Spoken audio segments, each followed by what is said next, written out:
Hi everyone, welcome back on CUET PG at 24/7 channel. तो यहाँ पर आज हम बात करने वाले हैं जो भी स्टूडेंट सीयूईटी पीजी बॉटनी के लिए प्रिपरेशन कर रहे हैं और टारगेट कर रहे हैं डीयू या बीएचयू, तो उनका एलिजिबिलिटी क्राइटेरिया क्या होने वाला है। क्योंकि यहाँ पर आपको दो तरीके की एलिजिबिलिटी देखने को मिलती है। एक तो ये कि आप अपीयर कैसे करेंगे एग्जाम में। तो एग्जाम में अपीयर करने के लिए आप सभी को जरूरत पड़ती है कि अगर आप बैचलर्स के फाइनल ईयर में हो या पास आउट हो तो आप यहाँ पर एलिजिबल होते हो। लेकिन दूसरी बहुत इंपॉर्टेंट एलिजिबिलिटी होती है, that is the university specific eligibility, जिसके बारे में आज हम इस वीडियो के अंदर बात करने वाले हैं।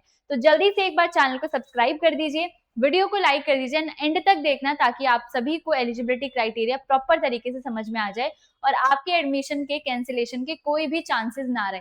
तो यहाँ पर जब भी हम ड्यू या बीएचयू की बात करते हैं तो मोस्टली बच्चों के अंदर जो है इसी यूनिवर्सिटी को लेके जो है ड्रीम होता है कि हमें यहाँ पर से जो है अपनी परस्यू करनी है। लेकिन यहाँ पर जो सबसे पहले इंपॉर्टेंट बात होती है कि एलिजिबिलिटी चेक कैसे करनी है। तो यहाँ पर जैसे कि अगर मैं सबसे पहले ड्यू की एलिजिबिलिटी की बात करूँ तो आपको पता है SCQP 07 आपका बॉटनी का है, एमएससी बॉटनी।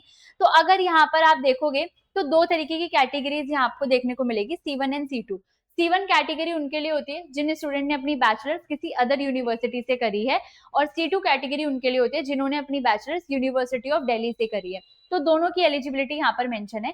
C1 कैटेगरी की अगर मैं बात करूं, अगर आपने 3 ईयर या फिर 4 ईयर बैचलर्स डिग्री करी है बॉटनी में, बायोलॉजिकल साइंस में, बायोकेमिस्ट्री में, biotechnology, environmental science, microbiology, genetics, life science, bio science, biophysics, किसी में भी करिए, या लाइफ साइंस या एग्रीकल्चर साइंस, इनमें से किसी भी सब्जेक्ट के अंदर अगर आपने अपनी बैचलर्स करी है किसी भी रिकॉग्नाइज यूनिवर्सिटी से, तो यहाँ आप एलिजिबल होते हो। दूसरी C2 कैटेगरी जिनकी है, जिन्होंने यूनिवर्सिटी ऑफ दिल्ली से ही किया है, तो अगर आप 3 ईयर या 4 year bachelors degree, honours degree botany में अगर आपने यूनिवर्सिटी ऑफ दिल्ली से करी है, या फिर 4 ईयर बैचलर्स करी है आपने मेजर या minor with botany from university of Delhi, तो यहाँ पर आप एलिजिबल होते हो। This is the eligibility criteria for DU, कि यहाँ पर आपको सिर्फ क्या करना है, साइंस के किसी भी सब्जेक्ट में अगर आपने करा हुआ है बॉटनी से, मतलब साइंस के अगर किसी भी सब्जेक्ट से अगर आपने अपनी बैचलर्स करी हुई है, तो यहाँ पर आपका एडमिशन जो है हो सकता है। दूसरी बात आती है बीएचयू की। बीएचयू की अगर मैं बात करूं, masters of science in botany के लिए आपको यहाँ पर क्या करना पड़ेगा, दो तरीके की एलिजिबिलिटी है, एनईपी और नॉन एनईपी। एनईपी के अंदर आपका जो बैचलर ऑफ साइंस ऑनर्स है बॉटनी में, आपका मेजर सब्जेक्ट होना चाहिए, मिनिमम आपके 50% मार्क्स जो है होने चाहिए, एंड यहाँ पर आपने अपने बैचलर्स प्रोग्राम में केमिस्ट्री मस्ट स्टडी, यहाँ पर लिखा हुआ है मस्ट, मतलब अगर आपने अपनी बैचलर्स में केमिस्ट्री नहीं पढ़ी then you are not eligible for botany. यहाँ पर अगर आपको बॉटनी के लिए एडमिशन लेना है तो आपके बैचलर्स में आपने केमिस्ट्री पढ़ी हुई होनी चाहिए, एंड आपका जो बैचलर्स है उसके अंदर बॉटनी आपका जो है मेजर सब्जेक्ट होना चाहिए। दूसरा एनईपी ग्रेजुएट्स के लिए, नॉन एनईपी के लिए भी सेम वही है कि बैचलर ऑफ साइंस बॉटनी या फिर बॉटनी आपने सारे सेमेस्टर में पढ़ी हुई हो, साथ में केमिस्ट्री भी आपने अपने बैचलर्स प्रोग्राम में पढ़ी हुई हो। तो ये है आपकी बीएचयू की एलिजिबिलिटी क्राइटेरिया।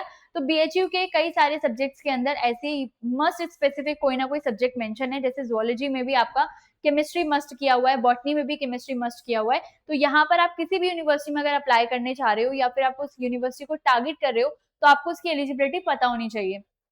इसके अलावा भी अगर आपका कोई दूसरा टारगेट है तो आप सीयूईटी पीजी एनटीए को सर्च करोगे तो यहाँ पर आपको सेकंड ऑप्शन पे पार्टिसिपेटिंग यूनिवर्सिटीज मिल जाएगा। इस पे क्लिक करना, स्क्रॉल करोगे, यहाँ पर आपको सारी यूनिवर्सिटीज मिल जाएंगी। जैसे यहाँ पर सेंट्रल यूनिवर्सिटी देखनी है तो सेंट्रल पे क्लिक करो, यहाँ पर आपको सारी सेंट्रल यूनिवर्सिटीज दिख जाएंगी। तो यहाँ पर आपको जस्ट क्या करना है, किसी भी, जैसे आसाम यूनिवर्सिटी का आपको चेक करना है तो आसाम यूनिवर्सिटी पे क्लिक करो, ये पोर्टल, ये आपके पास पूरा पीडीएफ खुल जाएगा। यहाँ पर हर एक कोर्सेज के साथ उनकी एलिजिबिलिटी मेंशन होती है हर एक यूनिवर्सिटीज में, तो आप इस तरीके से एलिजिबिलिटी को चेक कर सकते हो। तो ये पोर्टल आपका गूगल पे वेबसाइट पे अवेलेबल है, तो किसी की सुनने से अच्छा है आप अपना खुद से देखें, इसलिए मैंने आपको डायरेक्टली वेबसाइट पे ही दिखाया है ताकि आपको एकदम ऑथेंटिक चीजें जो है देखने को मिले, कुछ भी ऊपर नीचे आपको ना मिले और आपकी एलिजिबिलिटी क्लियर हो जाए। अब यहाँ पर बॉटनी में अगर मैं बात करूं तो बच्चों एग्जाम का जो लेवल है वो काफी अच्छा खासा आता है, आपका मॉडरेट से हाई की उसमें रहता है, एंड आप लोगों को अपनी प्रिपरेशन बढ़िया तरीके से करनी है। इस साल जो है पेपर थोड़ा सा टफ था तो इसलिए हाईएस्ट भी 195 ही गए थे 300 में से। तो इस बार भी पेपर कैसा भी आए आप लोगों को शाइन करना है और उसके लिए आपको अपनी प्रिपरेशन बढ़िया से करनी है। तो यहाँ पर आप हमारे बैचेस में एनरोल कर सकते हो, जहाँ पर आपको क्लासेस के अलावा notes, doubt session, previous year question, unit wise test, mock test, सब चीजें यहाँ पर देखने को मिलती है। तो उसमें एनरोल करने के लिए आप मुझे यहाँ पर कांटेक्ट कर सकते हैं अपने नेम, कांटेक्ट नंबर और सब्जेक्ट के साथ। अगर आपको कोई एक्स्ट्रा डिस्काउंट चाहिए तो आप इस कूपन कोड का यूज करेंगे। एंड अगर आपको अफोर्डेबिलिटी में थोड़ा इशू आ रहा है कि आप अफोर्ड नहीं कर सकते या आपको कुछ एक्स्ट्रा हेल्प चाहिए, तो यहाँ पर आप मुझे मेल कर सकते हैं मेरी मेल आईडी पे, एंड आप जो है यहाँ पर अपना एनरोलमेंट कर पाएंगे। एंड बढ़िया-बढ़िया से पढ़ो, चैनल को सब्सक्राइब करो, कोई भी क्वेरी हो तो कमेंट सेक्शन में मेंशन कर देना। मिलते हैं नेक्स्ट वीडियो में, बाय बाय, टेक केयर।